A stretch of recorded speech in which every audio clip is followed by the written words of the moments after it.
about if honey gouramis make good beginner pets.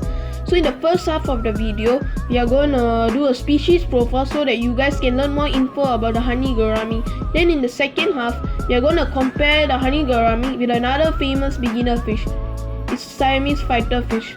So let's just get right into the video now. Okay, Honey Gouramis is a freshwater fish which belongs in northern India and Bangladesh. There are various types of honey gouramis such as sunset, red and red flame variation. I have the red flame and the sunset variation.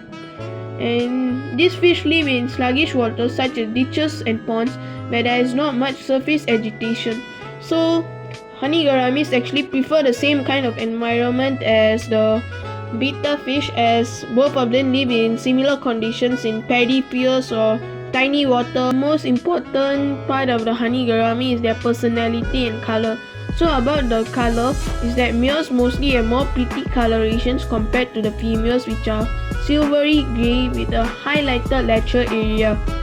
So the males actually have more of the sunset colorations or the red coloration, while the females is just dull grey. So here's a little fun fact about the colorations of this species is that honey gourami, or also known as the trichogaster tuna, was first described by Hamilton and Buchanan in 1822, where they actually mistook males and females for two different species. Males were known as Trichopodus tuna and females as Trichopodus sota. So this says how different the fish are from male and female, so it's very easy to breed them. So in the future episode, I will do a video in how to breed honey gourami, so do subscribe to stay tuned for that. Okay, the next thing is that the name trichogaster comes from the ancient Greek trich meaning hair and gaster meaning stomach, which describes their long narrow ventral fins. Honey gouramis actually use their long ventral fins for courtship and to feel the surroundings just like human fingers.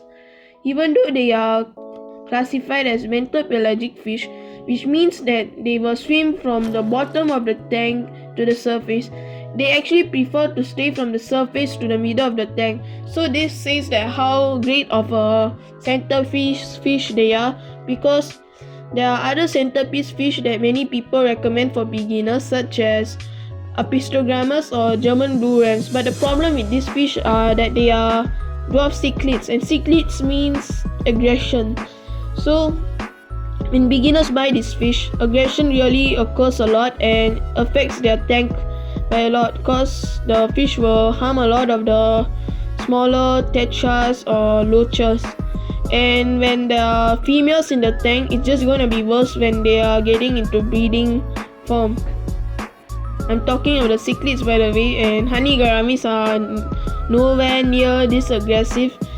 So the honey gouramis are peaceful, have most of the coloration you can ever find in a fish.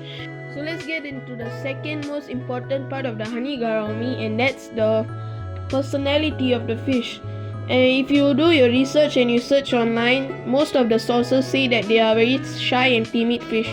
But this actually depends on the personality of the fish itself, because most honey gouramis will be shy and timid, but some may actually be more outgoing and will be adventurous and go all around the tank. So it actually says how good of a fish they are for your aquariums, especially as a centerpiece fish. But since they are so peaceful, they are actually prone to a lot of aggression by other fish. So I have a tiger barb and a rosy barb in my tank. So both of the fish are quite aggressive, and they will chase around the two honey gouramis frequently. So that's why I have a lot of plants in the tank. I mean, not now, because now the plants just died, and because of the situation now, I can't really go out and buy more plants. But the more plants you have, you're just shortening the tension between both the species of fish. So if there are less tension, that means less aggression and less fin nipping or damage on the fish itself. Yeah, and if you give plants to honey gouramis, the other good thing is that they actually pick the algae off the plants and on the glass actually.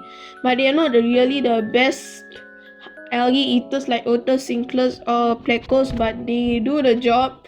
They actually do clean quite a lot of the algae. Okay, let's get into the part that why honey gouramis make better fish than betta fish. So the reason is that first of all, I'm going to tell 3 points now. So yeah, the first point is that they are 1,000 times more peaceful than any betta fish.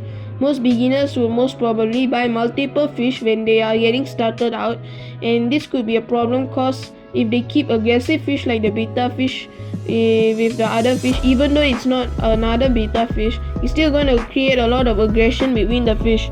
So this will cause a lot of stress on the beginner himself, and yeah, it's gonna affect his fish keeping hobby and going to be a negative experience for him. But even though from this he can learn from it, but it's better to do prevention than to do cure. Second of all, honey gouramis are given better care than betta fish. This might seem kind of weird, but even this actually goes to fish stores where fish are kept in tiny cups, which makes the beginner think that betta fish do not need filter or much tank space, which is a false decision. But once they bring the fish home and keep them in a tiny fish bowl with no filter, that's going to make the betta fish live like about a week or those sometimes even lower. So yeah, it's just going to affect the beginner's fish keeping journey. But honey gouramis, on the other hand, are kept in a much better environment, such as in a decent sized tank with a filter.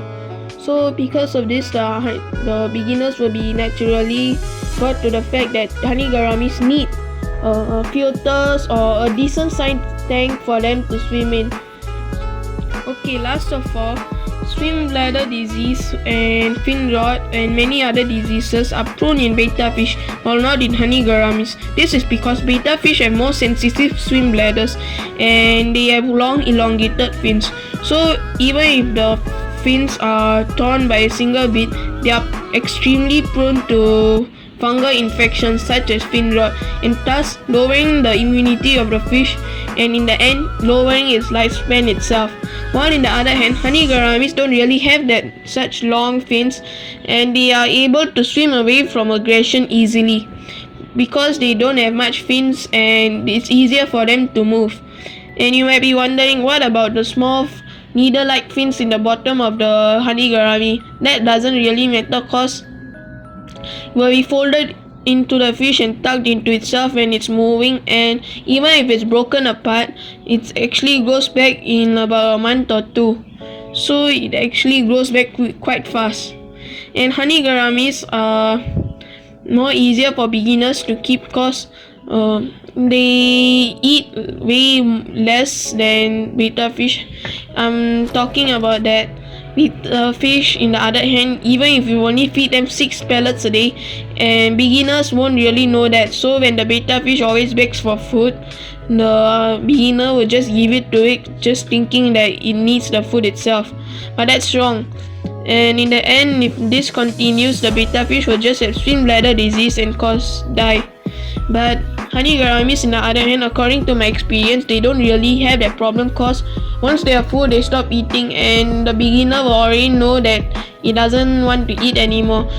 And last of all, thank you for watching today's episode. I hope you enjoyed my voiceover, and you might have wondered why I've started a lot in the middle of the videos. That's because I am not used to doing voiceovers, and this is the first time I am actually recording my voice. So I hope this video helped you a lot in choosing if honey gouramis are the perfect fish for you. And if you want to see more videos like this, do subscribe and let me know in the comment section below, and I will be sure to do it for you guys. Okay, bye.